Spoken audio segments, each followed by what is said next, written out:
hail and stuff, and appreciate everybody who showed up. If I could, can I get everybody to stand and we'll pledge allegiance?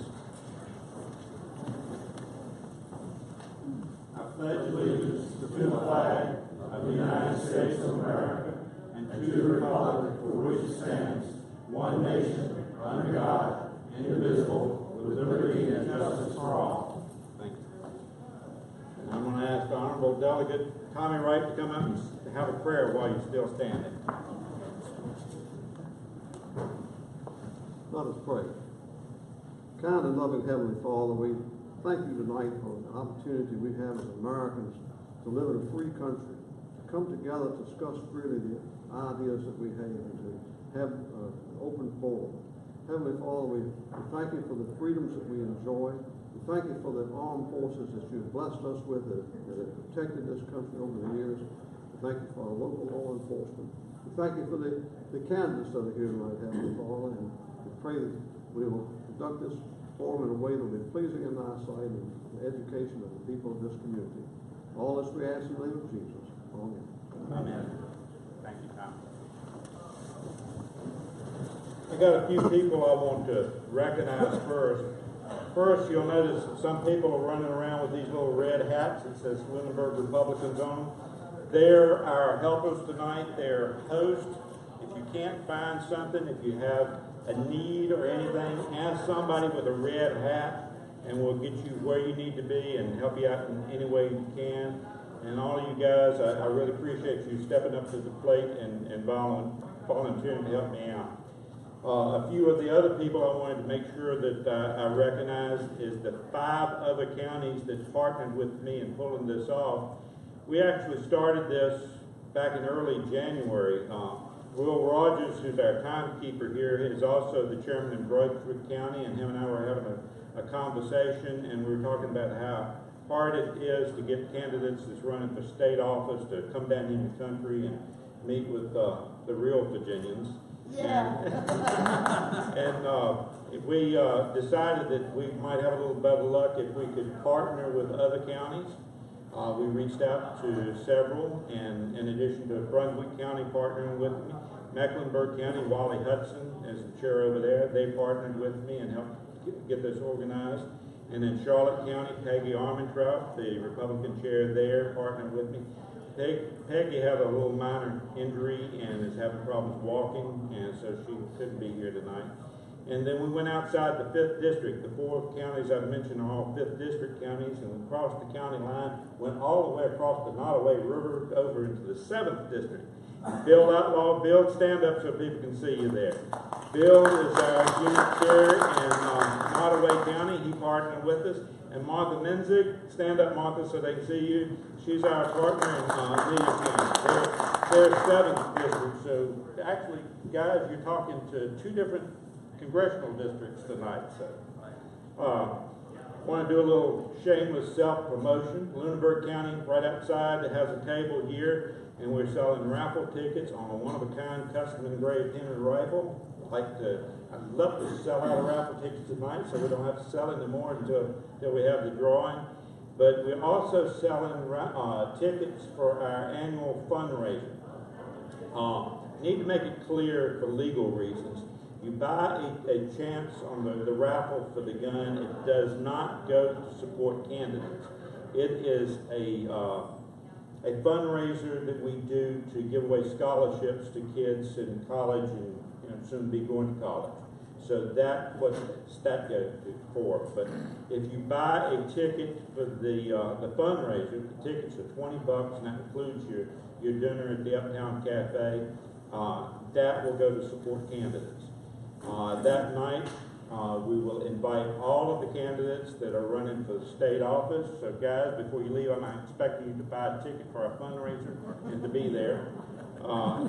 So be a reminder. Hopefully they'll be there. We got Homegrown Bluegrass, who will be providing the entertainment. Instead of being a format like this, where these guys are going to talk to you a good bit as a group tonight, the format at our fundraiser is about an hour of good old bluegrass music. We give the candidates 5 minutes at the mic, and then we tell them to sit down and shut up and talk to people. It is a time where you have the candidates sitting at the table with you having a cup of coffee. So you have one-on-one time with the candidates. And I don't know of any other organization around that has a fundraiser quite like that. It's been very successful for us. The tickets are just $20. That includes bluegrass music, includes dinner, and includes dinner with our next governor. So, I'm glad you pointed at me, by the way. so please be there. Also, on April the 26th, from 7 until 9 at the Herb Cottage in Blackstone, we're doing a forum like this for the Lieutenant Governor. The big difference in what we're doing in that is you get to look at a good-looking guy. Bill Outlaw will be hosting that, so he'll be at the microphone instead of me, and I'll get to sit back and say, yep, Bill, do it right. Yes, sir. And we've already kind of set the stage for the year at the RAP Town Hall meeting. Marveled at what a phenomenal job Billy Colburn did as moderator at that event, and he will be the moderator at the Lieutenant Governor's Forum as well. Great. And Billy, that's Billy over there. So, okay. I want to read over the rules that we're going to go by tonight so everybody understands. This is a forum. It's not a debate. It's not a town hall. So we have questions that will be asked. The rules is there are no sound amplification devices in the auditorium. We won't allow megaphones, things like that in here. No light projection devices will be permitted in the auditorium. No signs of any type will be allowed in the auditorium. No food is allowed in the auditorium. That's the city's rules there. Any person who creates a disturbance will be warned one time, a second time, and they will be asked to leave the auditorium. All questions have been submitted in advance. We had a committee who reviewed over the questions. They sealed them up in an envelope, and until 5 minutes ago, nobody had seen the questions, but I gave our moderator the envelope, and he is reviewing over them as we speak. If someone has a question for the candidate that is not asked during the forum, they can talk with the candidates after the forum. We've asked the candidates to stick around for at least a half hour outside, but I feel like these guys would probably be happy to talk to you as long as they can answer your questions. Each of the candidates have tables outside in addition to Frank and Corey having tables out there. Glenn Davis, who is running for Lieutenant Governor, has a table outside. And also John Adams, who will be our nominee for Attorney General, has a table outside, and they have some good qualified people that you can talk to. Matter of fact, Glenn Davis's wife is representing him at the table up there, and who can represent you better than your wife? The questions that we had submitted, we ran ads in the paper, we did everything that we could think of to get people to submit questions. We came up with 70 plus questions. We turned them over to a committee of ministers, your local ministers, to narrow that down to 40 questions, which they've done. The high school and the middle school here in the county submitted probably over half of our questions. Some of the questions have the person's name who submitted the question, and Craig, when you read the question, if it has a name or if it came from the high school, if you let the people know about that, we would appreciate it. All of you who did submit a question, we appreciate your time. The questions that we have, the original packet I gave to Bill, so if maybe the question is not answered by the governor candidates, they may end up getting answered by the lieutenant governor's question. So some of those questions could be the same questions. I am told that the ministers who reviewed the questions broke them down to categories.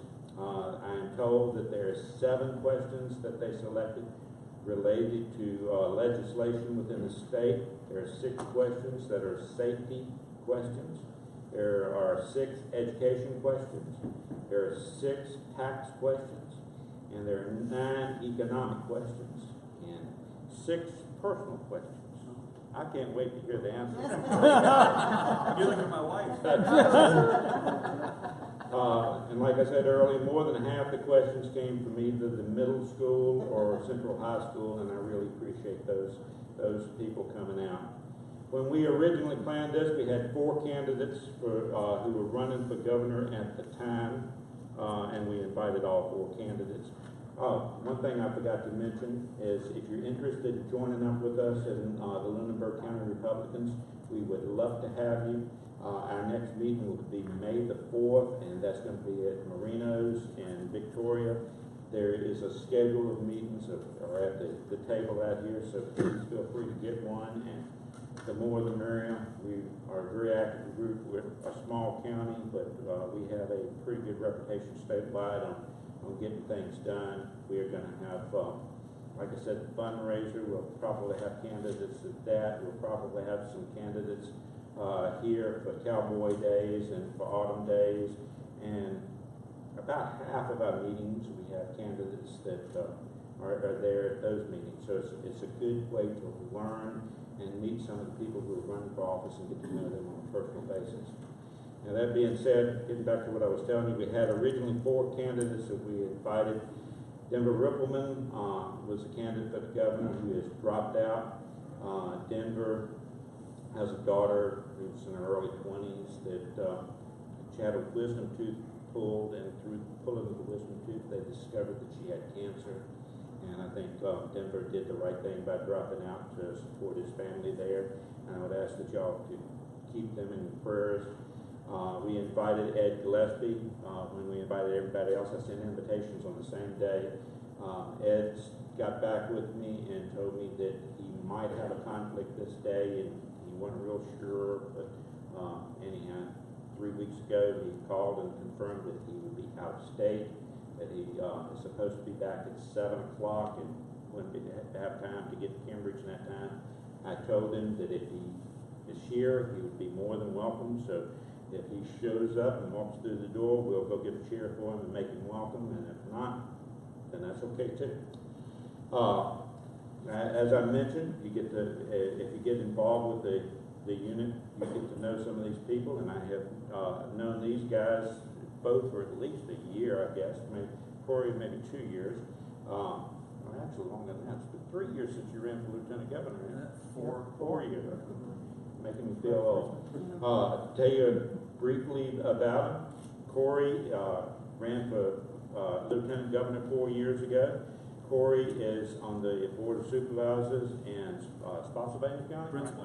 Prince William, and that's the 2nd largest physical county as far as budget goes. So recently being elected to the board of supervisors in this county, he's got my sympathies. So you know, that's a tough job.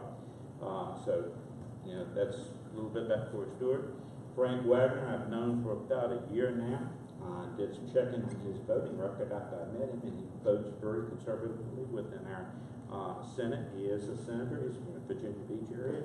I have met him, and I have found out he has a nice sense of humor.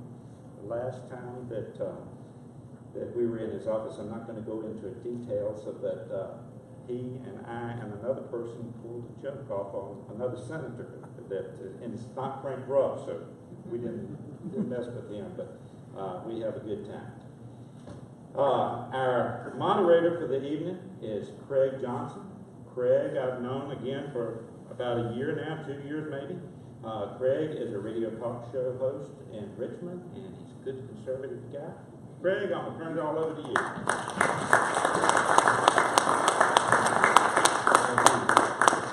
Okay, thank you, Mike. I really appreciate that, and thank all you fine folks out here. You're doing God's work out here in Lunenburg. We're showing with two elections in the United States in this off year, Virginia and New Jersey. We're showing the nation what it means to be a Republican and participate. So for you who took the time to show up, and for you gentlemen, we tip our hats to you. So we have a bunch of questions here that they have given us from, a lot of them are actually from the school system. Now, CHS, what's the name of that school so I can give them proper credit? Central High School. Central High School. Okay, we got a lot of Central High School questions, and what we're gonna do is start out, and for those of you who don't know these fine gentlemen, we're gonna give them each an opportunity to introduce themselves. And we're not gonna be nitpicking on 2 or 3 minutes. I understand you got a full 5 minutes. We do have a timekeeper here. The timekeeper is gonna hold up yellow when you get at 5 minutes, and that red, when you get to 6, he might jump up out of that chair. Okay. So, Can I talk real quick? yes. You'll get 1 minute left, 30 seconds left, and then time up. Okay, so Thank here we go with the Lunenburg GOP version of the Republican governor's debate. And Mr. Stewart, would you like to go? Thank you, Greg. Well, good evening, everyone. Great to be here with all of you. And right before we begin, I did want to take a moment to introduce my wife of 22, almost 23 years, my wife Maria. Right here.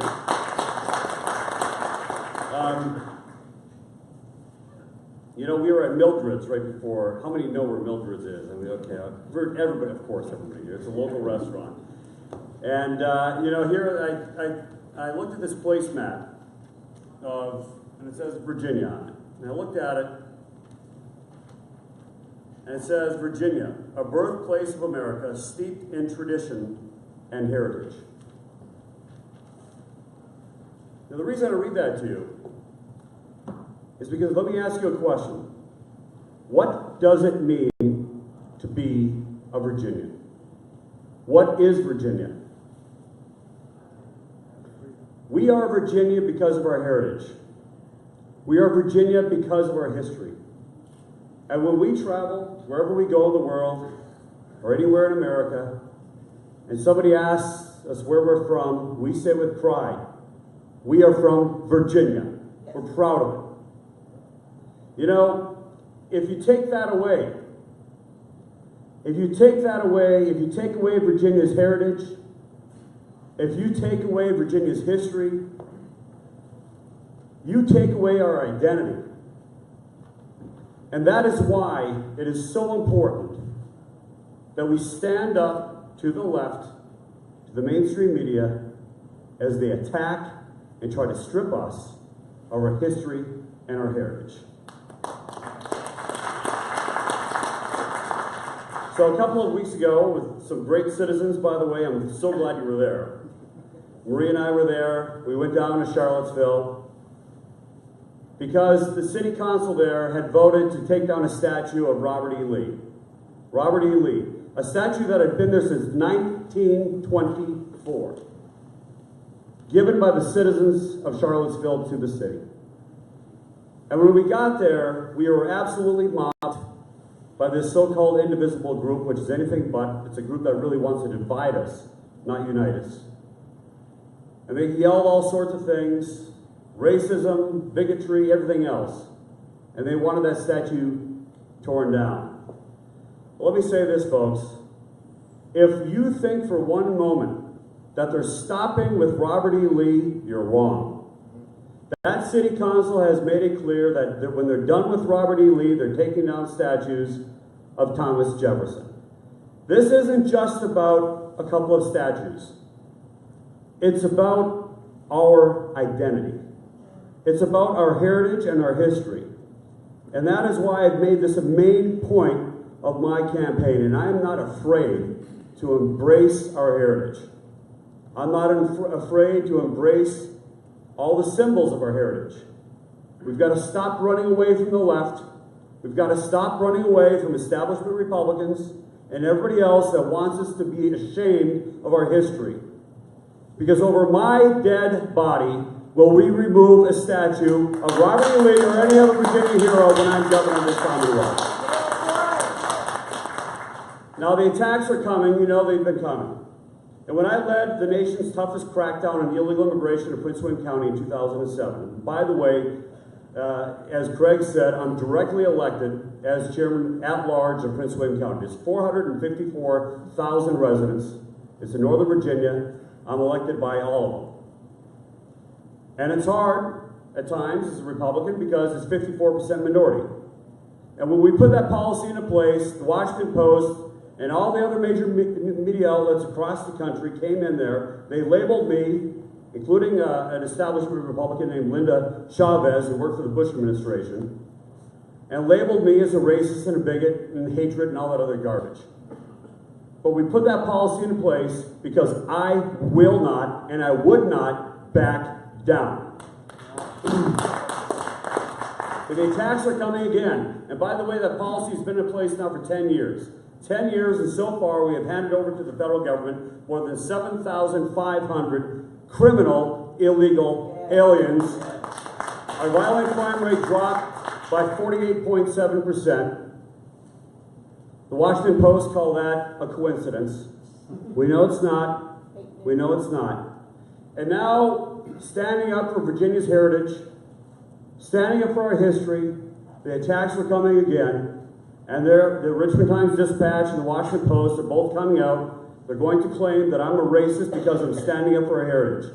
Let me tell you folks something. I don't back down to the liberal press. I will not back down to establishment Republicans. I will not back down to anybody when I'm standing up for our heritage and when I'm standing up for each and every one of you. So I ask only one thing. I ask only for one thing. Join the fight, folks. Join the fight. If we don't stand up now, we're going to lose it all. This is the time to stand up. There are a lot of issues in this campaign. A lot of issues in this campaign. But this one, we cannot lose. We must stand, we must fight, and we will win the governorship coming in November. And I ask for your vote on June 13th. Thanks a lot. Yeah, go right ahead, and we got Senator Warner. Oops. Did I say that, Senator Wagner? I just said I had a conservative voting record, Senator. Yeah. I'm a bit confused.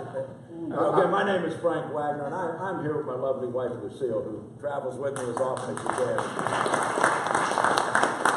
What a wonderful girl. As you said earlier, you can look, and one of the things that you have with me is a 25-year voting history. I've had the honor and privilege of serving the citizens of Virginia Beach now for 25 years. I've won 10 elections. I've won elections despite the whole world coming after me in 2015. My district actually voted for Barack Obama twice. I had the president of Cox Communications running against me. McAuliffe brought in $2.2 million to get me out of office in a state senate seat, $2.2 million, and I beat it by 10 points. So let me tell you a little bit about why that happens and how that happens. First of all, my background. I actually grew up in Virginia, and grew up in Northern Virginia, but it is still part of Virginia. Some wouldn't like their politicians coming down, but it is still part of Virginia. But I think more importantly, by growing up in Virginia, I went to the Naval Academy afterwards, and I graduated from the Naval Academy with a degree in ocean engineering, was a hard hat diver, a salvage diver in the Navy, and changed an engineering duty officer. Worked in shipyards, got out, and started my own business. I started a ship repair company from scratch, grew it to over 100 employees. And these are employees of ship fitters, welders, pipe fitters, the kind of people to make Virginia work day in and day out, to make Virginia run. When I sold the company, I had a non-compete on me for 4 years. That was 1989. Not during that non-compete, like everybody in this room, I was very, very concerned about what I saw going on. Let me tell you about the city of Virginia Beach in 1991. Democrats held all but 2 seats.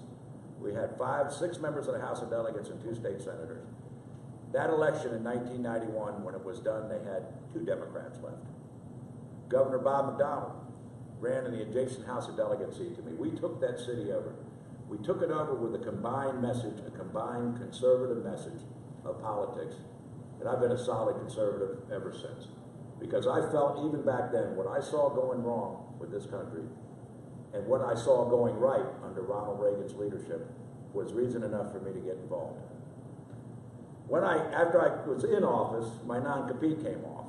So I went out and bought another shipyard. It had about 20, 25 people, and I grew that to 140 employees. So I know something about business. I know something about what it's like to be in business. And I always tell folks, if you ever want to buy a regulated business, go buy yourself a shipyard. You'll meet them all. You'll meet every agency that ever came up with that. Alphabet of soup comes in. But I think that's an important aspect for your governor. And while absolutely I will protect heritage, being a governor is more than just protecting our heritage. Being governor is more than being a leader in heritage, but being a leader across the board. And let me tell you a little bit about what that means. You bring your business experience together, you bring your experience in Richmond of 25 years, and you bring your military service to bear. I'm the only candidate for governor on the Republican side that served in the armed forces. You have a state with over 800,000 veterans in this state. And for those that are, how many are veterans here themselves?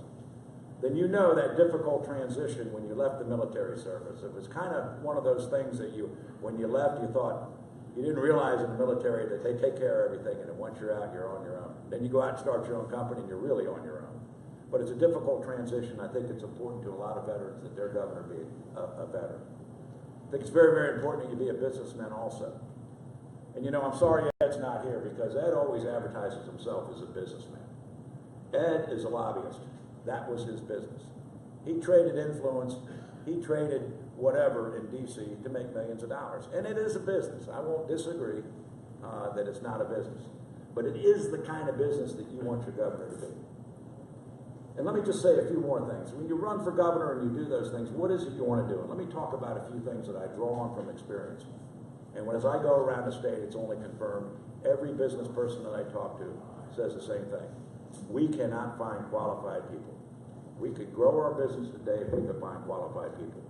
So I don't blame the businesses for that. I have to look at the education system and say, what are we doing wrong in education? And we set up an SOL, SOQ standards that's wonderful if you want to go to college. And we've done it at the expense of career technical education. If you elect me governor, when I'm governor, we will make career technical education at the 6th grade a different path. You can choose the college, you can choose the career technical education. Parents can choose. Not saying you can't switch back and forth, not saying it decides the rest of your life, but Ed's saying we got a viable career technical education program. Let me tell you why. First of all, those with a career technical education, big secret, make more money than a college graduate makes, if that college graduate can even find a job. So it's absolutely important. Secondly, that's what the economy needs. And third, for those that might think it's a dead end, look at your next plumbing company. Look at what I call blue-collar millionaires, and I know a bunch of them in where I live. People who had the entrepreneurial bone, but had a solid technical background and built it into a very large business. Some of them employing hundreds of other Virginians. That's what it's all about. Our transportation network, and let me talk specifically here, and hopefully there'll be a question about it, but I've looked very carefully at Southside Virginia. Let's start revisiting it. It used to be the manufacturing center of Virginia. We've been treating symptoms down here. We haven't been treating a disease. Let's make Route 58, stop calling it Route 58, start calling it I-58, Interstate I-58. You're going to have a big natural gas pipeline come through here. You've got a 1,500 megawatt electric generation. You have 2 competing railroads, and depending on where you're located, you're anywhere from 30 miles to 130 miles from one of the largest ports in the world. Ladies and gentlemen, that is a chemistry to start manufacturing back up here. And it's no longer textiles, it's no longer furniture. I'm getting the red card. But we have an opportunity here. When I'm your governor, we're going to make that dream come true, and we're going to have a manufacturing base back where it used to be. Thank you. Okay. So go ahead and stay up for now. Okay. I'll get the first question. Yes, sir. Yes, sir. Now, and let's get the big elephant. They normally say the elephant in the room. In this case, the elephant that's not in the room. You alluded to Ed Gillespie not being here. There's been 2 debates where Ed has shown up. There's been 4 debates where Ed Gillespie has not shown up. Now, you two have both pulled off a minor miracle. You being in Tidewater area that Barack Obama has run, you being in a Northern Virginia area where Democrats are strong, and I believe you're the only elected Republican still standing in Northern Virginia. So now, and you've won election 4 times. You've won 9 elections, 10, okay, 10 elections, and you've never lost. Ed Gillespie has never won an election. And the 2 of you have never lost an election. And you're able to accomplish the thing that the Republican Party says we must do as a party going forward. What does it say to the state of Virginia that Ed Gillespie has all the endorsements, all the money, and is sitting on a lead and will not come. Do you call that politics as usual, or do you think in the times we live in, Ed Gillespie owes it to Virginians to show up and debate in spite of being able to have a lead, a so-called lead that he's sitting on? Let me just say this. What I see going on is Washington insiders are now picking your candidates for governor. Plain and simple. I mean, your current governor was a DC insider, picked, chosen, and brought down here. And that will continue until the voters stand up and say no. Now, they're close to the money. Look at what Ed Gillespie has done. And I wish he was here, because I'd say it to his face. You know, he has parlayed being in the White House, being out as a lobbyist, literally into millions of dollars. And he deals with the big fundraisers, and he deals with the national fundraising base. And collects money from all over the country to do that. You think anybody in Texas cares about what goes on in Virginia, cares about anything in Lunenburg County? You think anybody in Minnesota cares anything about Lunenburg County and what's going on in here? Yet that's where his money's coming from. Oh, sure, there's some in Northern Virginia, the very wealthy in Northern Virginia, the ones that are on the circuit that continuously donate to that. Most of them came from other parts and moved in there to DC for the same reason. They all do the same things. I don't think that's healthy for Virginia. I don't think that somebody that comes out of that environment even knows what's going on in the state. I've been in office for 25 years now. I just saw my good friend Frank Ruff come in the back. You don't think we talk? You don't think we have an understanding of what's going on? You don't think we share back and forth what the problems are? Why do you think I know what Southside needs, what the opportunities are, and what we can do to change it, to really not treat symptoms down here, but treat the disease and get manufacturing back?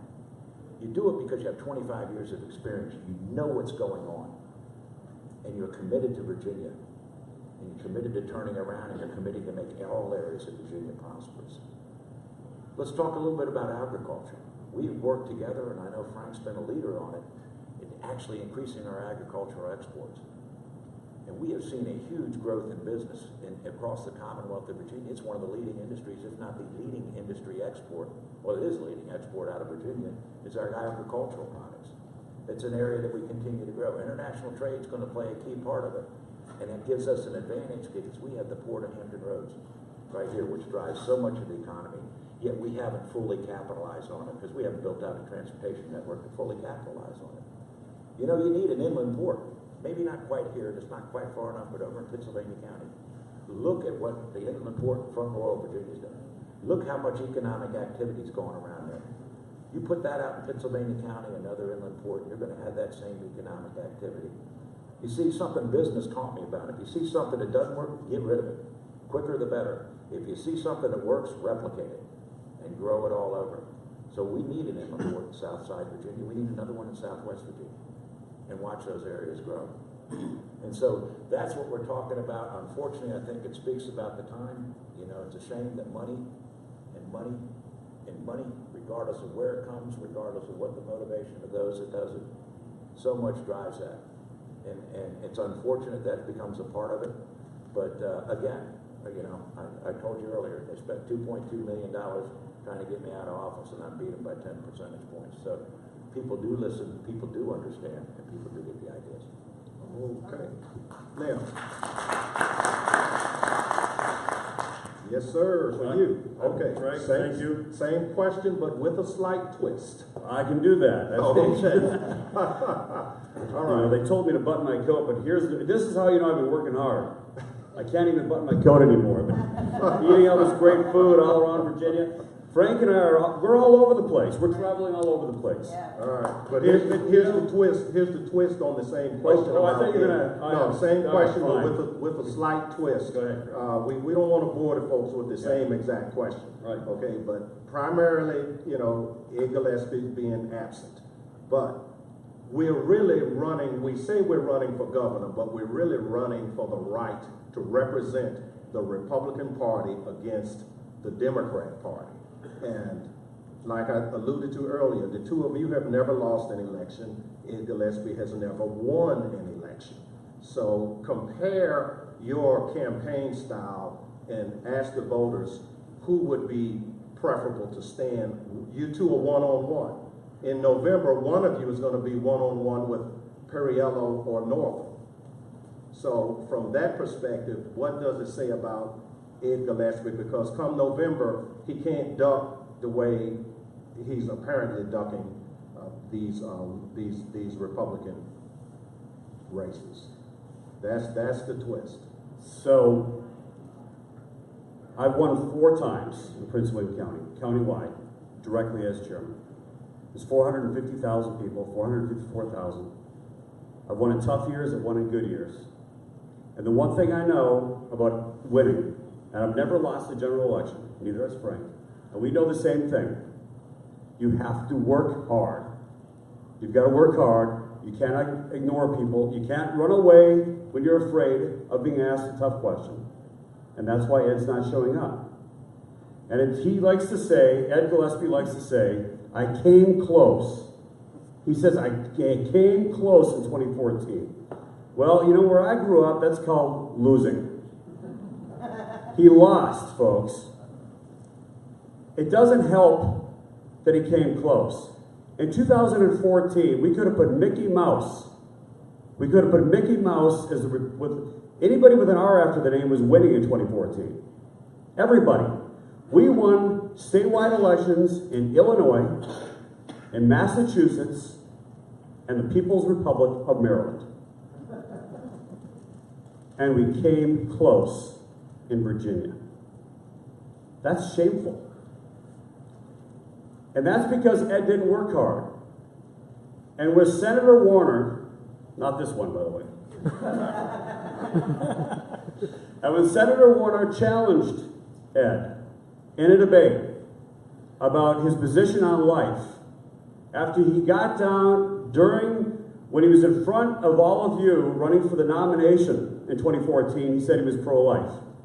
And then when Senator Warner challenged him in the debate about when he thought life began, he said he was opposed to defining life at conception. And when Senator Warner asked Ed Gillespie whether he would overturn Roe versus Wade, he wouldn't answer the question. And then last Saturday, the same question came up in Amherst. And actually, Ed showed up for that debate. And the question was, would you overturn Roe versus Wade? He wouldn't give an answer. And so finally, the moderator said, Mr. Gillespie, answer the question. Would you do it? And he still wouldn't answer, but he finally admitted that he would not ban late-term abortion unless there were 3 gaping exceptions to the rule. Those exceptions blow apart the entire prohibition. If you have those exceptions, you're going to continue to kill unborn babies in the Commonwealth of Virginia. What I'm getting to is this, is that you cannot nominate a candidate who won't show up, who won't work hard, who runs away from difficult questions and expect to win. That's never worked. And that's why the only election that Ed Gillespie's ever been in, he's lost. I know something about winning. Prince William County is twice the size of a state senate district. It's 54% minority. I've won it 4 times by increasing margins. It's a 60-40 Obama County. And I've done it because I'm not afraid to face the tough challenges. I had to make very hard decisions when I was chairman of the board. The toughest recession since World War II. We had to cut. We had to make tough decisions. They weren't easy. We had to cut $185 million out of our base budget in order to make sure that we kept taxes the lowest in North Virginia. And we did it. Frank's had to make tough decisions too. Ed Gillespie's never had to make a tough decision. He's never governed anything. And he doesn't know how to win. We're here because we respect you. Ed is with his big donors, sometimes in Texas, sometimes in Washington, D.C., but he's not here. Okay, stay up. Okay. Now, interesting that you should mention that you are privileged to have won 4 elections in a predominantly minority area, and you've done so by increasing margins. Okay? Now, I have a question here from This is from Alexis Pegram, and we're going to kind of piggyback Ryan Brown's. Are they here, Alexis and Ryan? We're going to piggyback their questions together. These are education questions. And okay.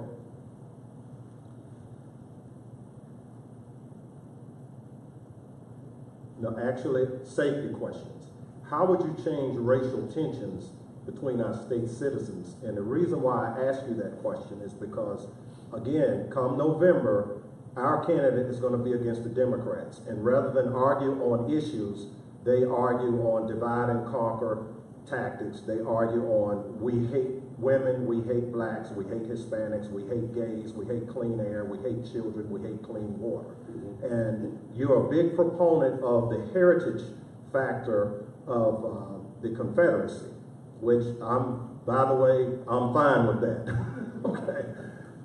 Do you see that as a liability with heritage? Apparently your voters don't see it because you keep winning. On a statewide level, regardless, you know and we know the Democrats are going to come with that. What's your solution? Here's the answer. So my wife and I, Maria, when we get a chance, not so much anymore, that's why I've been gaining weight, but we love to take a morning walk after the kids go to school. And as we're walking through Dale City in Northern Virginia, Dale City it's a very diverse area, by the way. And a young African American rides by us on a bicycle.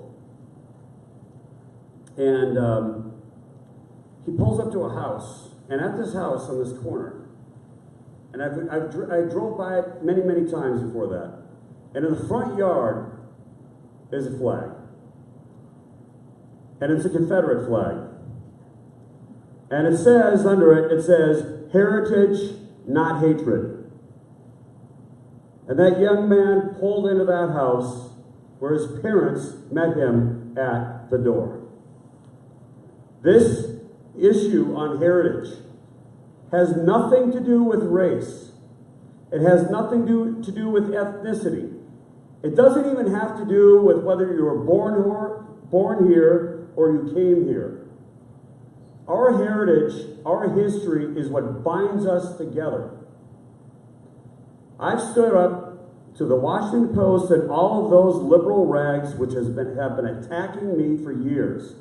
And what I have found is that when you stand your ground, instead of running, as soon as you start running, they're going to come after you even faster. That's like admitting guilt. You stand your ground, and when you stand your ground, people come around you. One of the things I do, and on the illegal immigration issue too, it was the same thing. A lot of people are very concerned that this was going to lead to racial profiling. We have 660 police officers in our county police force alone, not mentioning our sheriff's department. We've had this policy in place for 10 years. Do you know how many cases of racial profiling we've had in our community in 10 years? 0. Not one. And when we pull this issue on our crackdown on illegal immigration, at the beginning there was a whole lot of concern by the minority community that it was going to lead to racial profiling. But all these years later, when we pull this issue, the county pulls this issue, we have overwhelming support by all races: white, black, Hispanic, Asian. It wasn't true at the beginning, but when you show people that you're there to protect their community, to protect their heritage, to protect them, to improve their quality of life, they will come along. What you don't want to do is go for and accept the premise of the left that what we're doing has anything to do with race, because it doesn't. You have to stand up and you have to show that you're trying to do the right thing, and when you show that, everybody comes to your side, and that's how you get elected and re-elected. Well, Senator, you are you have Virginia Beach and Norfolk. Okay. So Norfolk predominantly black, Virginia Beach predominantly white. And these high school students, they're asking about safety. And we all know that this is the thing that come November, the Democrats are going to use it regardless. And so have you, in your 25-year career, have you come across that? And when you, if you have come across it, what have you done? Have you, backpedaled and tried to apologize, or have you met it forcefully the way Corey Stewart has? Let me just say this, first and foremost, understand how the Democrats work. They're not about uniting the country, they're about dividing the country. They'll try to say, Republicans hate women, Republicans hate African Americans, Republicans hate all minorities. That is their method of operation, and that's what they do. Let me go back and say, first of all, it's the experience in the military. In the military, you don't care what anybody's skin color is. You don't care. All you care about is, can the job get done? And you're either part of the solution or you're part of the problem. And in my company, that I own, when I first bought the second company, well over half the employees were African American, and that basic ratio stayed all the way to the end. And I pulled the whole company together the first day I bought it. And I looked around and I said, let me tell you something. I said, there's only one color in this company. One color. And they all kind of, whoa, what's he talking about? I said, it's green. They said, that's the only color. I said, you're either part of the solution or you're part of the problem. I said, if you're part of the problem, you're not going to be here anymore. Because this company either makes money or loses money. If this company loses money, all of you are going to be out of a job, and I'm going to be out of a job, and owe a bank a whole lot of money. I said, well, if we all work together as a team and work together, that philosophy goes over. And believe me, when I first ran for office, I didn't have anything. Nobody knew me. You start knocking on doors, you start doing those kinds of things. No money, basically, to run on. But who do you think stepped forward for me first? It was the Filipinos. And you go, well, how many Filipinos can be in Virginia Beach? Let me tell you, a whole lot of them can be. Okay, because our Navy ran, the deal they had with the Philippines is they could join our Navy, and if they served 20 years and retired, they were an American citizen. And we're now second and third generation. In fact, my second legislative aide was a Filipino, and he's now a member of the House of Delegates. So those groups have rallied around me and supported me. So it's not a function of how you're going to do it. It's a function of bringing people together for a common bond. And we need to be a little bit retrospective, because the African community that I've met is extremely conservative, church-going, very conservative. The Filipinos I know are totally family-oriented. Education is top priority, and it crosses all the minority groups. These should be our core constituent groups, yet we've allowed the Democrats to take them away, or somehow convince groups that somehow we don't like them, or that we hate them. And the one that burns me up the most is women.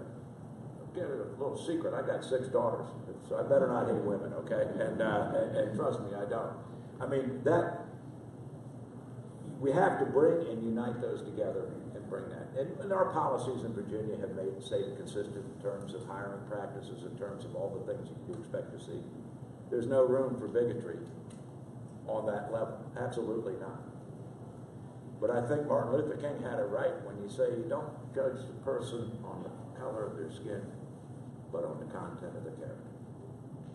And I think he said it very, very well. Certainly that runs true in the military. You don't judge anybody on the color of their skin. You judge them on, can you get the mission done, and are you part of the solution? And I think that carries forward. And I think if that's the persona that you have and present to the public, that message carries through, and they'll follow. Oh, don't sit. Okay. Yeah. Give it up for him. Congratulations to you both. As I said earlier, you both have pulled off a minor miracle to do these things that you've done in areas of the state where the Republican Party is saying this is what we need, and you both are doing it. So now another safety question from this one from Colby Crowder. Is Colby here? Okay, Colby Crowder. Colby asks a question about terrorism and keeping us safe. And we know this is not a federal job. This is the state. This is the governorship of the state of Virginia. But on 9/11, we did get hit in Virginia at the Pentagon. And you're from a Northern Virginia area that's very rich in targets. You're from an area with the world's largest military base. Again, very, very rich target an area that that any terrorist would love to attack. Have you two gentlemen given, this is going to be the exact same question, have you given any thought to what your role would be in commanding the National Guard and giving assistance to President Trump in the event of another terrorist attack? Absolutely, and first let me start by saying Virginia hasn't been asleep at the switch. We understand that, and we have worked hard to keep our local law enforcement coordinated with our state law enforcement, coordinated with our federal law enforcement, both from the intelligence gathering standpoint as well as the reactive standpoint. The key is to prevent a terrorist attack from ever happening. You know, if it already happens, then the first responders have to come and do those kind of things. You know, some of the things that I'm aware of that I can't, not at liberty to say, let me just say this, that I worked initially because there are a lot of choice targets along the waterfront in the Hampton Roads community. You have nuclear powered ships tied up at piers. You have nuclear reactors alongside of rivers. You have very vulnerable bridges and tunnels along those things. And you have a limited amount of waterfront assets to protect all those targets. Now you've gone into oil storage and everything else that will be a prime terrorist target. We have worked together to merge what law enforcement we have, and as threat levels indicate, as they rise, certain law enforcement agencies that have equipment and things at their disposal are dispersed and taken off their normal tours to protect certain targets that would be logical targets in that. So I'm not saying that that doesn't go on. Certainly the ability to pick up intelligence, to understand what your enemy is doing and get them before they get you is the principle. I mean, the best way to thwart a terrorist attack is never to have it happen again. Clearly 9/11 was a wake-up call. And I'll share a story with you. I was up with a contractor friend of mine. We were going up to Capitol Hill to talk to some folks on Capitol Hill, and we were staying at the Crystal City Marriott on 9/11. And I can remember coming down to breakfast and somebody saying, "Oh my God, the plane ran into the World Trade Center." And we ran across the hall to the TV and said, "How could that happen?" And then the second one hit.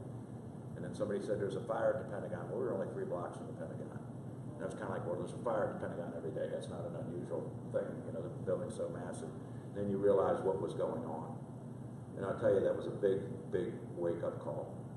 And unfortunately, we have had to give up some of our liberties. There's not a day I don't go through an airport and wait in lines to get through TSA to think, you know, this enemy did that to us. We used to enjoy a freedom of just walking on an airplane, and we don't anymore. So the key is to be able to protect our citizens and work together. Have the National Guard available to respond if the unthinkable happens, to be able to make it as less traumatic as possible. And they're there not just for a terrorist attack, they're there for a hurricane or any other natural disaster or any public riot that may occur or things like that. That's why you have a National Guard, that's why it's at the governor's disposal. But we have put into place a command center in Richmond to respond to both terrorist threats as well as public disasters, and it's manned 24/7. It is a place where the governor goes when something happens, and it has multiple communication systems with state police, National Guard, federal law enforcement, local law enforcement, to coordinate those assets to assist all the citizens of Virginia. So we've done a lot, we've made some big investments.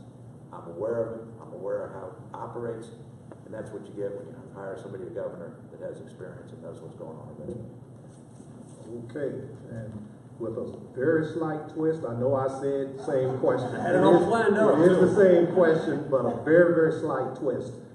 We just got word that Governor McAuliffe vetoed a very simple bill that all it wanted was to have the Department of Social Services to give information about not individual immigrants from the Middle East, but just the numbers in total.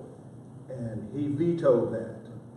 And so how does that factor in to when people look at Democrat positions versus Republican positions and your own take on it? How does that factor into this question that these high school students are asking about terrorism in light of the fact that ISIS and other groups, they have said themselves that they have infiltrated these refugee populations? Yeah, good question, Craig, and a good follow-up. Three things as I've governed Prince William County that we've had to do. One of the key things we realized after 9/11 was interoperability. When there's an attack in one county, in one community, and we have to have all of these law enforcement agencies and other public safety personnel cooperating, working together, it's not just about creating the regional groups that to permit that, but it also means interoperability of equipment. And we just spent in Prince William County $20 million upgrading our emergency radio system for our emergency personnel so that they could do this with other personnel in other Northern Virginia jurisdictions. But not every locality's done it, and a lot of them can't afford it, frankly. So I think there's a bigger role for the state to ensure that the public safety personnel are able to use each other's equipment, that they can communicate with one another when the times are tough, when there has been a strike or any other, or a natural disaster. Second is protection of critical infrastructure. The military bases in Virginia, of course, they're very adept at protecting themselves, but where they need the state's help is it doesn't do a whole lot of good if the base itself is protected, but the road infrastructure is completely demolished, destroyed outside of the base, or let alone the fiber, as well as the power. If you've got a power plant that can't feed power into the base, it disrupts all the operations. We've got to make sure that we've got to do a better job, frankly, of coordinating with the federal government to protect the critical infrastructure, especially in Virginia, especially right here. Third, better coordination with the military bases in Virginia. In Prince William County, we've got Marine Corps Base Quantico in Prince William County. I'm there regularly, meeting with the base commander. And we do talk about these things, what we would do when we would call upon them. We've got to do a better job of doing this statewide. Then finally, on my favorite topic of all time, on illegal immigration, look, there's a lot of bad actors out there. They're coming across the border. Now, Ed likes to say that he's tough on illegal immigration. He's not. What he says is he doesn't want to change the law. Well, the law is we're not providing driver's licenses to illegal aliens. That's not enough, folks. That's not enough. What we did in Prince William County in 2007, and Arizona adopted our policy a couple years later, was this. If somebody goes into our jail, somebody's arrested for a crime, we check their immigration status. We don't care what color they are. We don't care what their ethnicity is. We don't care what language they speak. We check everybody's immigration status. And if you're here illegally, we work with the federal government to identify you and then to make sure that after you serve your sentence, you're booted out of the country, period. Now, I'm going to get these bugs a little bit later, but this goes for terrorism as well. We have a lot of people here, and if we're not checking people's immigration status, how are we ever going to identify them? If a terrorist has come across the border with Mexico and makes their way into Virginia, and that is not a remote possibility, they're probably already here, we need to have mechanisms within law enforcement so that we're checking, and when we identify them, we hand them over to the FBI. Okay, you can stay up now. This is the routine. You sort of get two questions back to back. Okay, now, another safety question from another high school student, all right? Now, this one is about domestic crime. Now, we know that we all, as good conservative Republicans, are tough on crime from a legislative standpoint. But the governor also occupies a bully pulpit and has a certain amount of moral sway. In your career, what have you personally done to reach out, whether it's go down to the jail to teach a class or mentor young people or do something to help hold families together? Some of these root causes of crime, separate from the law enforcement aspect of it. What have you personally done? And if you were to become the nominee and you stand on stage with Northam or Perriello, we want you to give us that, what you would say if you were standing there with the Democrats. Well, you know, when I started this job, I was a real nice guy. 10 years ago, but I've been beat and battered by the left in Northern Virginia.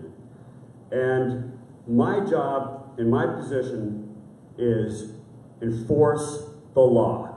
And we have in our community, and I've fostered this, and we work with the churches on prison ministries and everything else, because it's true. If somebody spends time in jail or somebody spends time in prison and they get out and there's nothing for them to do, and they can't get a job, and there's nobody there to try to help them, bring them back into society, and a lot of them don't have great families, then they're probably going to recommit. And we need to do things like that. And we've done that in my community. But folks, we're not doing a good enough job of enforcing the law in the first place. We just had in Bedford, a brutal murder of a 17-year-old Virginia boy named Ray Wood by 3 MS-13 gang members. Now, we've been struggling with MS-13 in Prince William County for 10 years. And one of the reasons we put that policy into place is because 80% of MS-13 gang members are illegal aliens. 80% of them. They're not even supposed to be here in the first place. There is no law that Ed has proposed that's going to do anything against MS-13. Our law does. If somebody is pulled over, or if the police know that somebody who maybe even hasn't been arrested for a crime, but they know that they're a member of MS-13 or another gang, we can check their status, their immigration status. These 3 thugs here murdered Ray Wood last week in Bedford. Illegal aliens.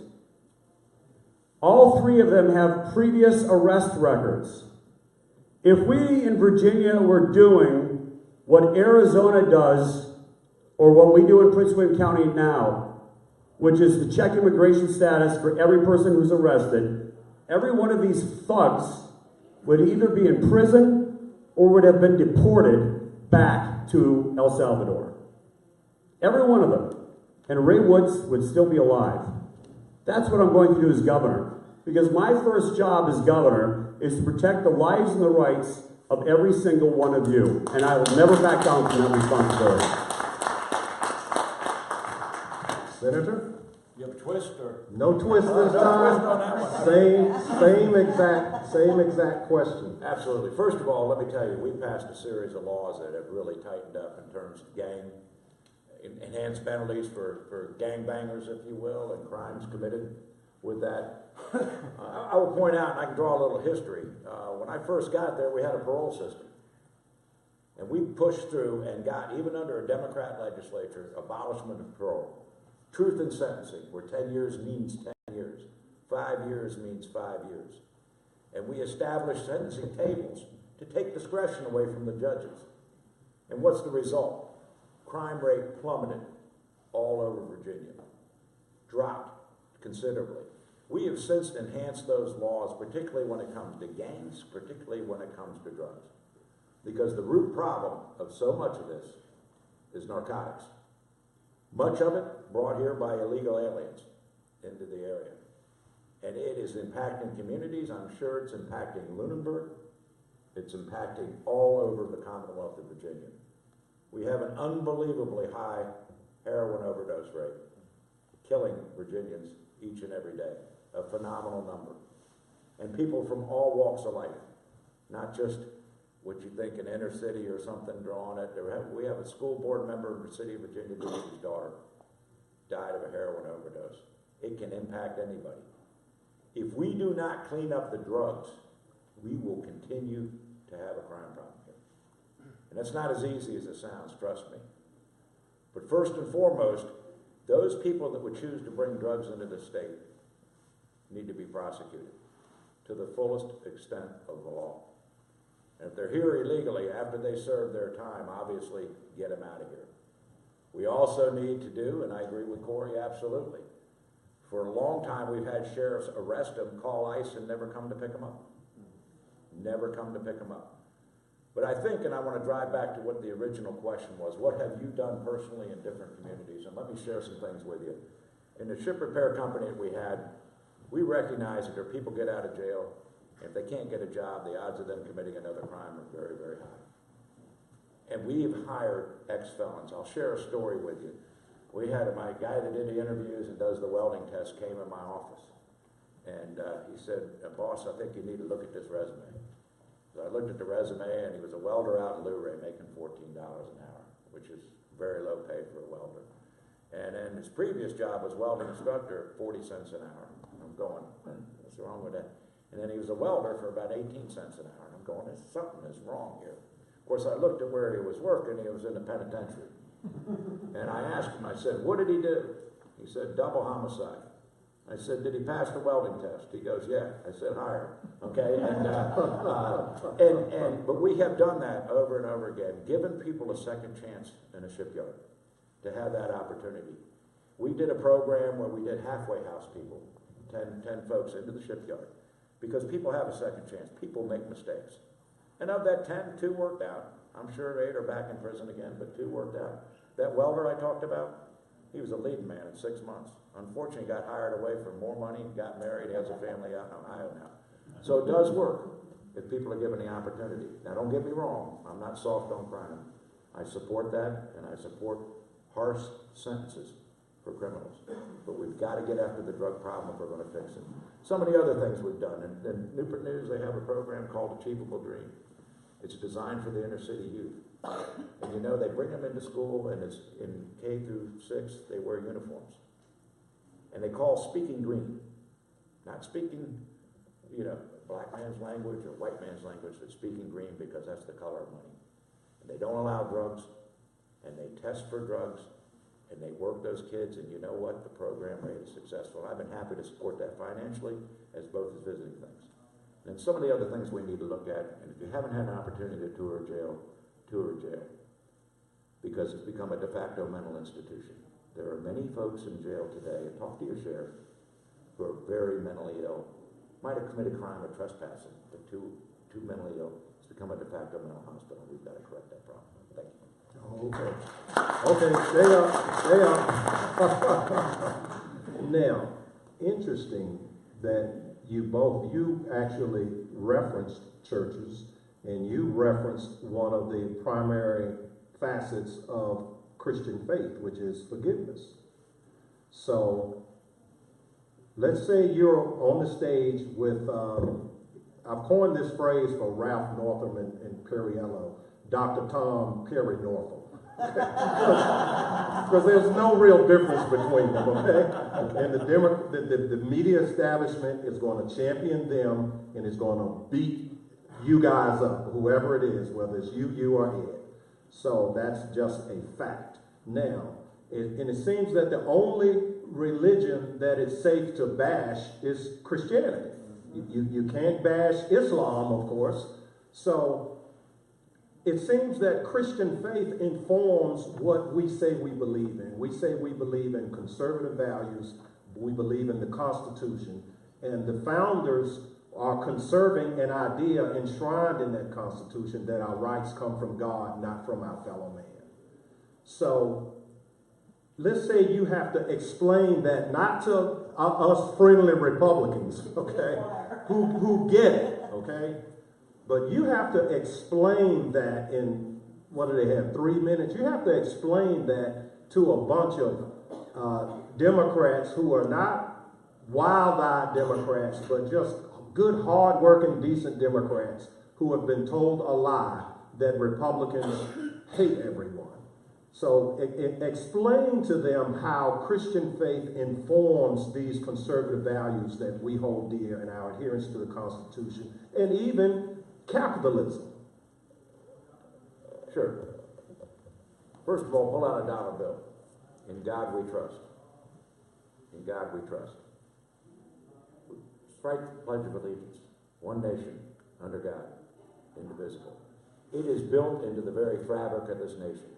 the Declaration of Independence, the Constitution, all divined and put together by men of faith, who I'm sure God's hand was in it.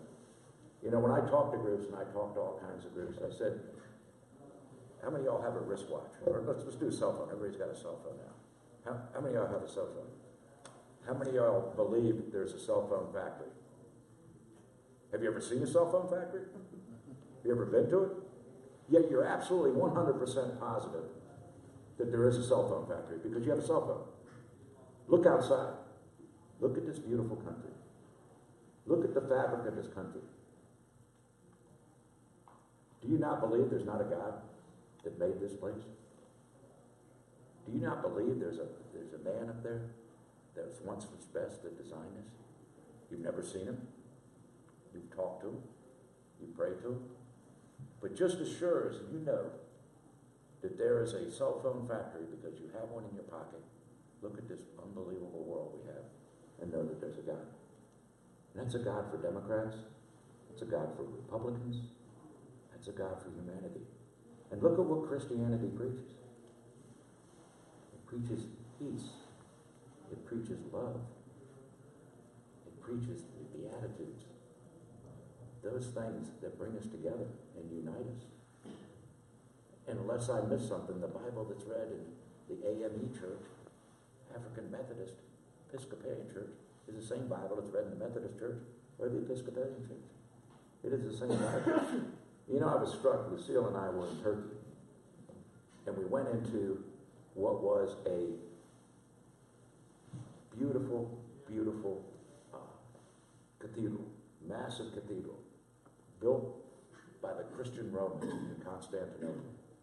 And the basilica, that whole point, pointed to Bethlehem and Jerusalem.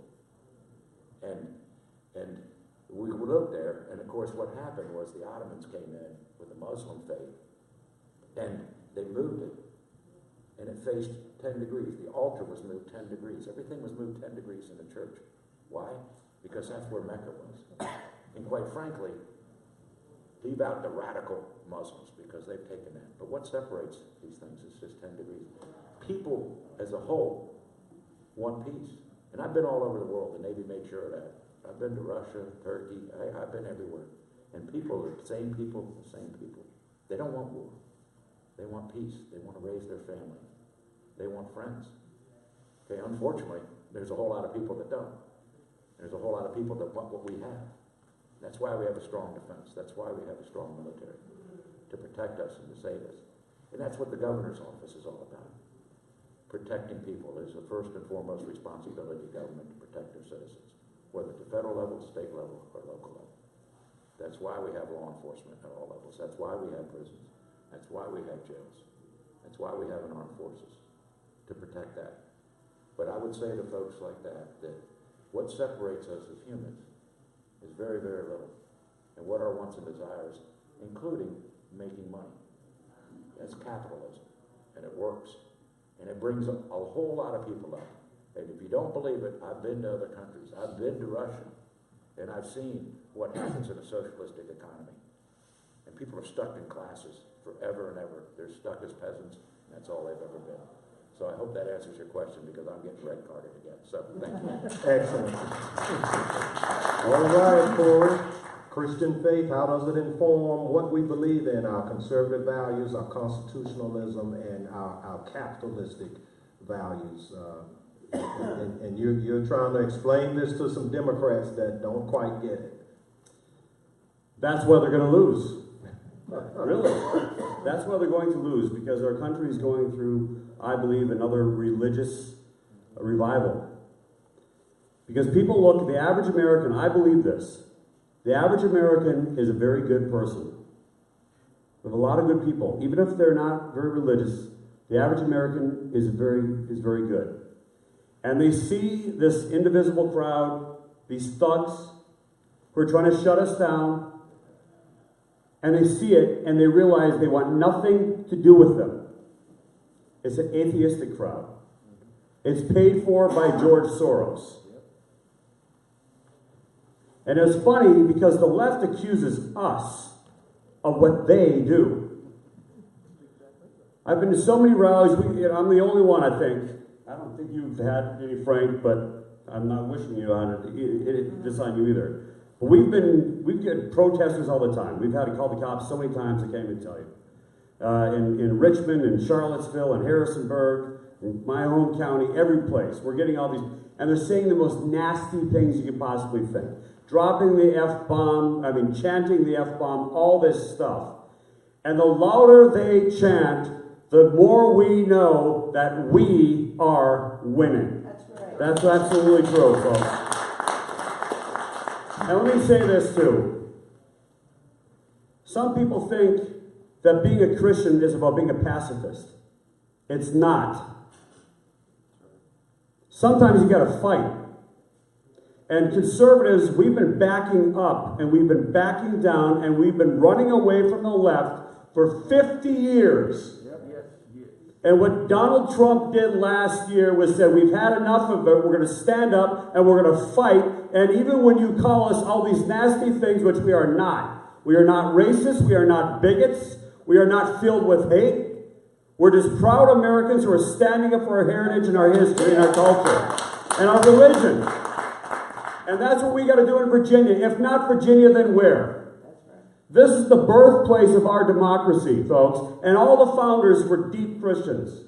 Even Thomas Jefferson. The left likes to try to relabel him as some sort of universalist figure. He wasn't. He was a deep and good Christian. And we need to get that out there. And we need to fight. Because you know something? There's an emptiness in America. As we run away from our culture and our heritage, we've lost something. We've lost something. Our heritage, our history, it's what binds us together. There's a warmth there. And as we run away from it, we're losing our community. And that is why, as governor, I'm telling you right now, I'm not afraid of controversy. If you know anything about me, I'm not. I'm a fighter. Because I believe that was what God has called us all to do, was to stand up and fight for our families, fight for our state, fight for our heritage, and fight for our nation.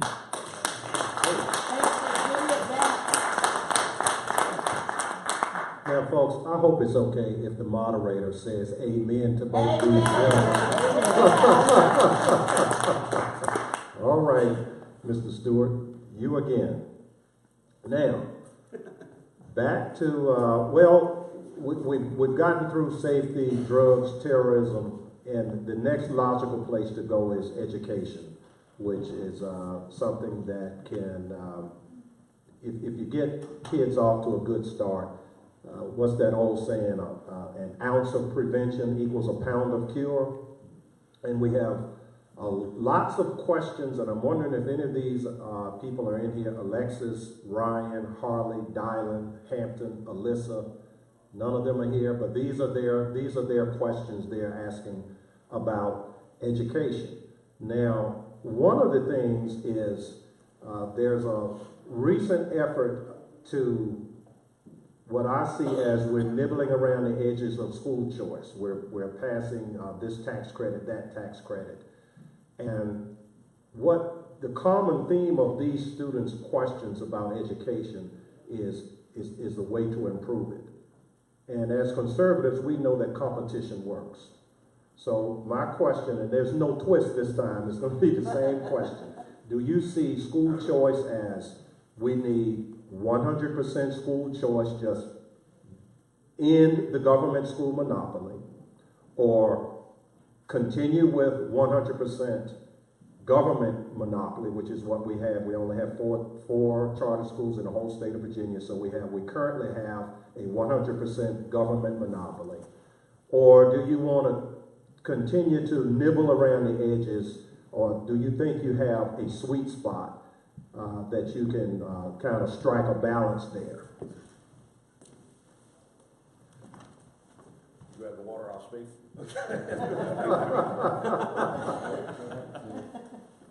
Let me just say this. First, understand, as long as you have a Democrat governor, you're going to have the VEA in charge of the education system. We have put through charter school bill after charter school bill, the Tebow bill, something as simple as allowing those that choose to homeschool to have their children participate in athletics at a high school. Defeated, overturned. That's what's at stake here. We have tried to expand charter schools in Virginia, only to be defeated by the DEA. That's how much they are in control of that. They are not out for the betterment of education, despite what their bumper stickers might tell you. They are out for pay increases, and they are out to protect teachers who are not performing. Understand what they are. Once you understand your enemy, then you can take them apart and do that. They absolutely shudder at the thought of competition. They shudder at competition between existing public schools. They don't want you to be able to change public schools or let the parents change because that public school is safer, that public school is doing a better job, that public school has better teachers. We need to open up charter schools as a viable option. We need to make homeschoolers friendly. If they need to choose certain resources in the classroom, perhaps that child wants to learn German, but the parents don't speak German. If they want to take a German class at the local high school, they ought to be able to go take that class and come on back and be homeschooled. They pay taxes just like every other citizen, and they ought to have equal access to that schools to the extent that they want to use those schools. We have some problems in education. There is no doubt about it. But I think I mentioned the other thing a little bit earlier, and that is career technical education. That opportunity we have totally erased in our schools, and we need to get it back in to make these students aware of it. And maybe that takes the form of a charter school, where the companies around help participate in the charter schools. But that 65-year-old welder, or that 70-year-old plumber, or that 65-year-old electrician that wants to take a lifetime of experiences and pass that on to the next generation, we ought to be facilitating that. Not making them go get some teacher credential because some VEA says that that's what you got to have to be in a classroom. We need to be welcoming those people in because that knowledge needs to be passed on to the next generation. Without that, we don't have that. But I've been there 25 years. I have watched the VEA go like that, and it's like a marionette. Every Democrat, you know, they turn the handle like that, including the governor, and they all jump and dance and all of that. And what's the payback for the Democrats? Always endorsed by the VEA. Always bring them in. So that's what we're up against, ladies and gentlemen. You have a General Assembly right now that'll break the stranglehold that we experience right now. You have someone here as a senator who has proven it and vote after vote after vote. As your governor, it's going to happen. And we're going to bring competition into schools. We're going to have career technical education back in our schools. And we're going to have opportunities for students to advance in the skills that they want to advance. Follow up on that.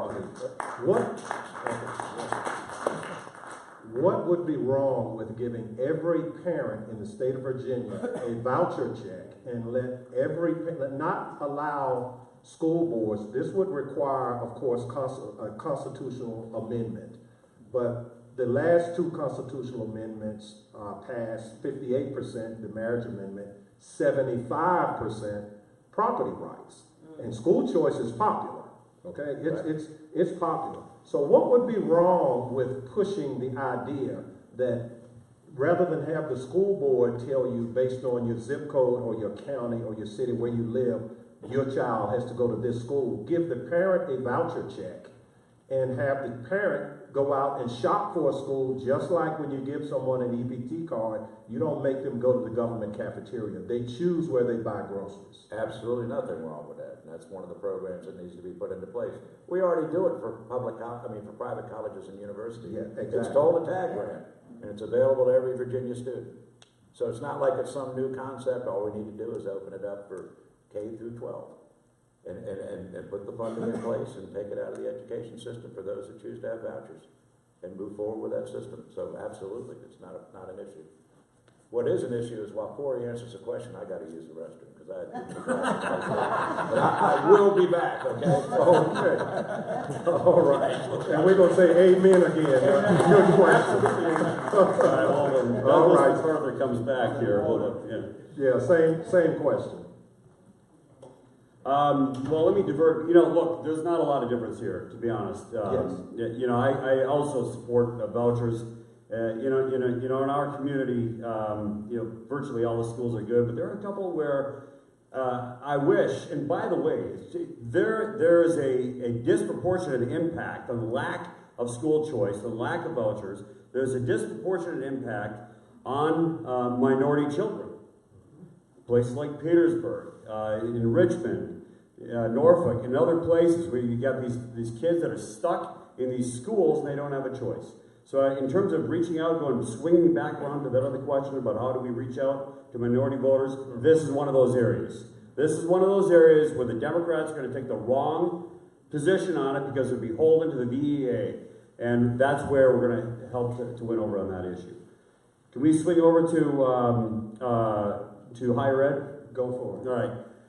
One of the things, the universities, all of them, they're all calling for more state aid. They all want more money. But let me say this. If there's any university in the state of Virginia that calls itself or deems itself a sanctuary college or university, I will defund that educational institution. And here's another one.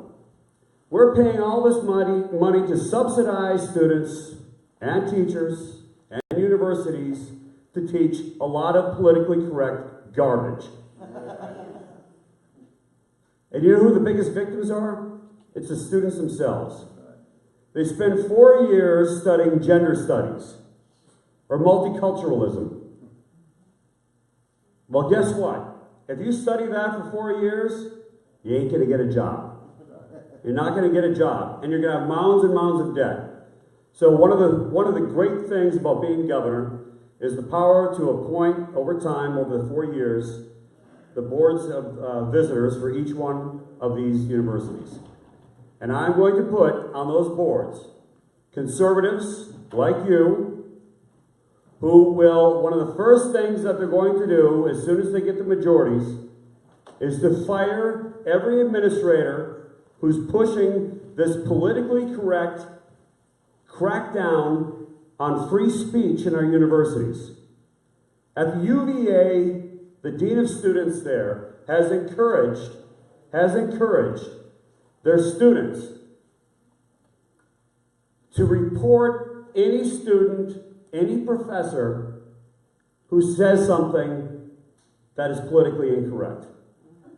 Folks, that's not America.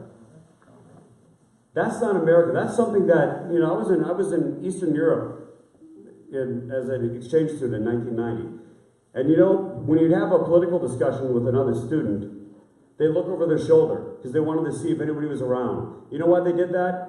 Because the government paid people to report citizens who were saying things that were politically incorrect. And we have the same thing going on in our universities. And we're going to put a stop to it here in Virginia. Okay, you again, Corey. All right. Yes. All right, back up. Now, we're getting close to the end of the time here, and there's another big elephant in the room that should be brought out. Okay. Your area, Virginia Beach, has now nuclear-tipped Chinese missiles that can hit any target in that area. Will Sessions, mayor of Virginia Beach, endorsed the current governor, Terry McAuliffe. Now, why did I lead that with the nuclear-tipped Chinese missiles? And I'm sure you probably know, Senator. Bernie Schwartz of L'Oreal Corporation was the largest Democrat donor, and he engaged in a transfer of technology to China. And prior to that, the Chinese nuclear-tipped missiles would fall into the ocean after they left the launching pad. And this was when Terry McAuliffe was Bill Clinton's national finance co-chair. He orchestrated all that dirty Chinese money. Maria Shea, Ted Leong, you guys remember the drill when all that happened. And yet there was no Republican discipline on Senator Warner, on Will Sessions, on Bill Bowling, who would not back, 4 years ago, they would not back the nominee, Ken Cuccinelli. They would not back it. They actually endorsed Terry McAuliffe. And these facts never came out about Terry McAuliffe. Even he's under 2 federal investigations. And Bob McDonald almost went to prison because a man bought his wife some shoes. Now, my question, and you guys know these players. And here we go again. We have a favorite and we have 2 outsiders. How are you gonna, Ken Cuccinelli couldn't cross that bridge 4 years ago. If one of you is blessed to be the nominee, if somehow you knock Ed Gillespie out, Ed's knocking himself out by not showing up. But if one of you, how do you get that done? How do you convince the people that don't want an outsider, they certainly don't want a young, scrappy outsider, okay? They want go along to get along. But we have to come together as a party. Do you think there needs to be some discipline on people that refuse to endorse, like they did 4 years ago, refuse to endorse you? Do they need to be put out of the Republican Party? Absolutely yes. Absolutely yes. And how would you overcome if they do this to you? Right. Well, How would they're you trying. overcome it? They're trying. Here's the answer, Greg. Here's the answer. There's a world of difference between 2017 and 2013. You know what it is? It's called social media. It's called social media. Ed Gillespie's trying to buy this election. Who does that sound like? And he's got a very weak message. By the way, the Republican establishment is very, very little different from the Democratic establishment. They may sound a little different, but in fact, it's the same thing. Who does that sound like? Who does it sound like? A very weak Republican, calls himself a Republican. I'm not going to use that word, don't worry. I know what some of you are thinking. Calls himself a Republican, has a ton of money, spends it on television ads, trying to convince people of something that he's not, trying to convince people that he's a conservative when he's not. Jeb Bush spent $100 million on television ads trying to convince people that he was a conservative. He outspent Trump by what? 10 to 1? 20 to 1? And Trump won. In fact, one of the first guys off the edge of the stage was Jeb Bush. People are educated. They don't believe this garbage that they're going to see on the TV in Ed Gillespie's television ads that he's going to run in the last 30 days of the campaign. This is 5% of the electorate that's going to vote in this Republican primary. They're going to be very educated. They're going to social media.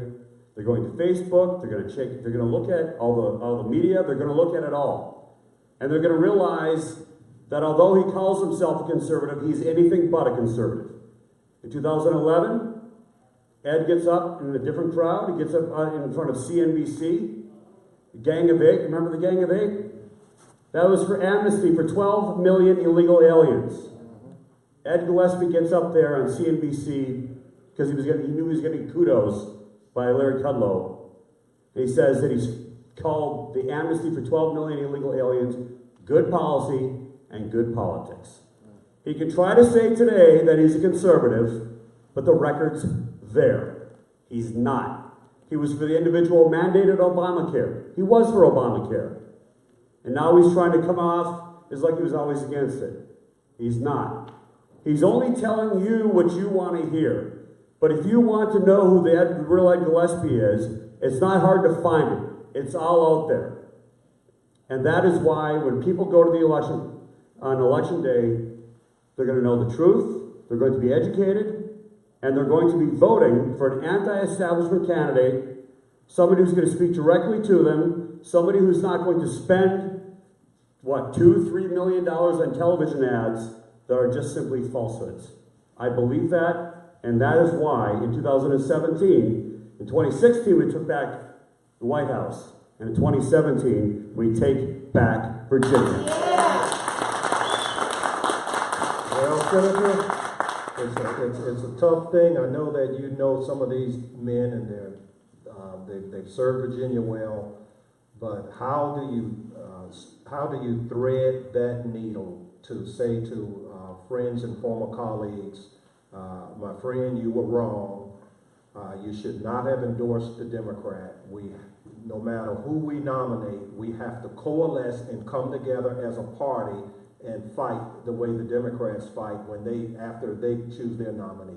How do you do both things, the discipline and the bringing together, and overcome the opposition? Well, let me just say, in the case of our mayor, he left the Republican City Committee before the Republican City Committee asked him to leave. So when he went out and endorsed that, there were a lot of us that were really felt like we had been stabbed in the back by our mayor. He's a good man. I know the mayor, so I'm not gonna say anything bad about him. But I will say this, that if we don't hang together as Republicans and unite, we won't win. It is just that easy. And for the life of me, when it became very, very apparent that Donald Trump was going to be the Republican nominee, and Donald Trump won overwhelmingly in Virginia, I'll remind you that. When it became apparent, I was proud to be a Donald Trump campaign co-chair. And I had the opportunity to speak at CBN, Christian Broadcasting, which happens to be in my district, to warm up a crowd of over 10,000 excited people, just ready to fire it up, ready to go to get Donald Trump elected. You go to an Ed Gillespie rally, I doubt you'll see anybody fired up, okay? I doubt you see anybody excited, or I doubt you see anybody that's going up. Now, what I see on the other side is I see Piarella, Bernie Sanders people fired up. Ladies and gentlemen, we have got to come together. There is a real opportunity that this guy, Tom Piarella, or Northam, either one, but I'll tell you. Dr. Tom Perry Northam. That's right, that's right. Neither one is the solution for Virginia. It is not. We've got to reach out and get people excited about the Republican Party and the Republican plans. And let me tell you, you have to have a vision for Virginia. If you get people excited, you have to have a vision. Donald Trump had a vision. We all understood what that vision was. Donald Trump was going to fight to keep American jobs here. Donald Trump was going to fight to keep these out-of-control trade agreements we have back in line. Donald Trump was going to fight to have our borders secured. Donald Trump was going to protect the American job. He had a vision. You see, I have a vision. I have a vision that all parts of Virginia, economy is on fire. That we take this opportunity, if we get the defense spending we see, Virginia will be very well off again. And I've seen it. I've been around enough to see when defense spending's up, the economy of Virginia is up, and we get lazy. We don't take that opportunity to diversify the economy and be stronger. So I have this vision. I have this vision of a transportation system that's built out. North Carolina has the vision. That's why Winston-Salem and Greensboro has interstate highway, has broadband, and has an economy that is booming. And here 30, 40 miles across the border, we don't. See, that's what happens. So I have this vision in my head of doing that. And I have this vision in my head that says that government assists businesses to grow. Right. Doesn't block businesses from growing. And believe me, government today, especially under Democrats, especially under that, and from one who's experienced on the regulatory side what goes on, they are not there as your friends. They are not there to see you help you grow. They're not there to help you hire more Virginians. And it's been my experience in the Navy that the attitude of that ship and the way that ship performs starts at the captain and works its way down and decides how that community. Make me your captain, and you'll watch attitude shift at the state level. You will watch Virginia become a business-friendly state again that works with our businesses to grow, that makes the investments we need to grow. And you see, that's a vision. And I believe you have to have that vision to unite and bring enough people over here. And I challenge you to tell me what the Democrat vision is other than more divisiveness. That's what it is. Okay.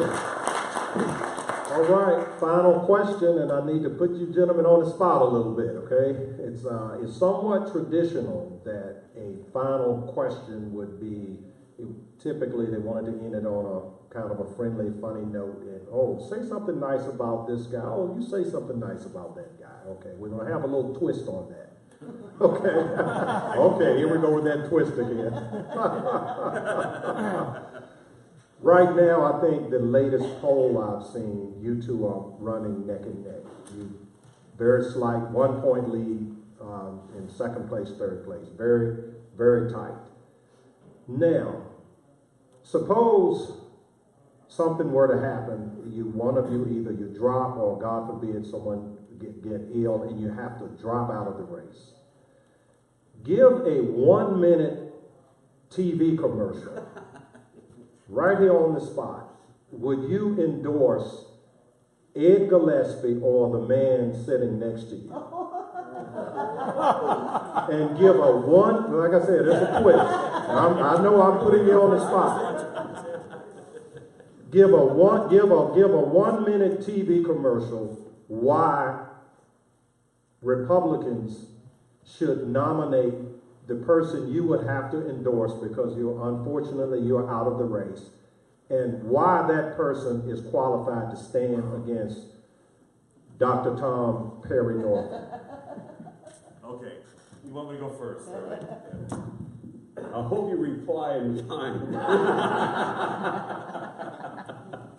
Look, Frank Wagner has served his citizens very, very well in the Virginia Beach area. He's a leader when it comes to building out our infrastructure across Southside Virginia and in Hampton Roads. He's a leader when it comes to technical education. I think I completely agree with everything he's had to say on that front. We've been spending so much time on four-year degrees, and Frank understands, he's a business owner, he understands the importance of more emphasis on technical education. We know that there are more jobs there, more jobs and better paying jobs than those who graduate, in many cases, with four-year degrees. He's been a loyal Republican, and when Corey Stewart is nominated Republican, he's going to... No, I'm just kidding. All right. But anyway, in all sincerity, when you're on the campaign trail, and I've been on the campaign trail with Frank, I can't say that with Ed because he doesn't show up.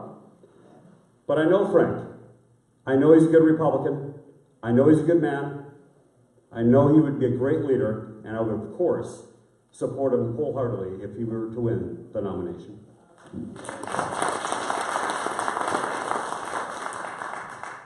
And let me say this, I would support Corey wholeheartedly if he was to win the nomination. And let me tell you, the fact that Ed is not here is the reason I would endorse Corey. You see, DC Insider, when he needs your vote, and he's not here, what happens when he doesn't need your vote? Right. Have you thought about that? And this is an area of the state that Corey and I took the time to come down. Corey cares about what the needs are on Southside. I've been all over the state with Corey. Corey cares. That's why I endorse Corey. I'm tired of people in D.C. thinking they can pick the governor of Virginia. What do they know in D.C. that anybody needs them? And it's like an heir apparent. I can see it coming right now. It's Carly Fiorini. Because the D.C. insiders have decided she's going to be her U.S. Senate candidate. Really? What does she know about Virginia? What does she know about the defense industry? And one other thing. We cannot afford to lose the governor's mansion. Again. Can't do it. So far, we got two winners that win consistently in districts they shouldn't be winning in. And you got somebody that ran an election when Republicans won in Maryland as the governor, and we couldn't pull off a U.S. Senate seat. You got to be kidding me. And like you said, he might say just barely won, but Corey hit it on the head. He said, "No, I never walked off the wrestling mat and looked at the coach and said, Coach, I almost won that match." He looked at me and said, "No, son, you lost." And so, that's the problem.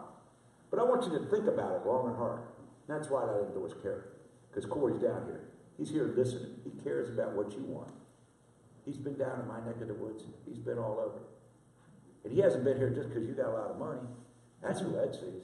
Ed guts around and says, "Who's the money? Yeah. Where's the money? Show me the money." And that is not what you need as governor. Believe me, you got one now. It's in the governor's mansion right now. And I see not a whole lot of difference Just hang an R after his name and you got Terry McCullough all over again. Yeah. So that's why I didn't go to school.